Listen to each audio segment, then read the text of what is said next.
ખાણ માફિયાઓ સામે ગીર સોમનાથના ધારાસભ્ય વિમલ ચુડાસમાએ મોરચો માંડ્યો છે। માળિયા હાટીના અને માંગરોળ પંથકમાં બેફામ રીતે ખનીજ ચોરી થતી હોવાનો ગંભીર આક્ષેપ લગાવ્યો છે। ખાણ ખનીજના અધિકારીઓ લોકેશન આપવા છતાંય કામગીરી નથી કરતા તેમ જણાવ્યું।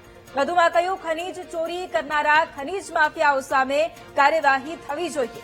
ખનીજ માફિયાઓ ઉપર કાર્યવાહી નહીં કરાય તો પીએમ મોદીને રજૂઆત કરવાની ચીમકી પણ ઉચ્ચારી છે।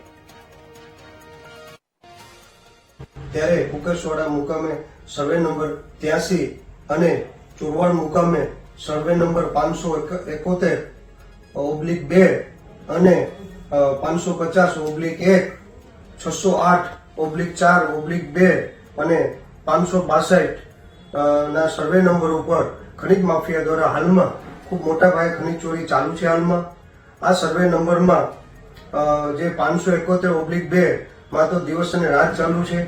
જે કિરણભાઈ પરમાર જે જૂનાગઢના જે ચાર્જમાં જે ખનીજ અધિકારી છે અને ગુજરાતના કમિશનર ધવલભાઈ પટેલ ને મેં ટેલિફોનિક વોટ્સએપ થ્રુ લોકેશન પર મોકલેલું છે અને સંપૂર્ણ વિગત આપેલી છે। છતાં પણ ઘણા દિવસોથી આજ દિવસ સુધી રાઇટિંગમાં પણ લખીને આપેલું છે કે આજ દિવસ સુધી ખનીજ માફિયા દ્વારા બેફામ ખનીજ ચોરી ચાલી રહી છે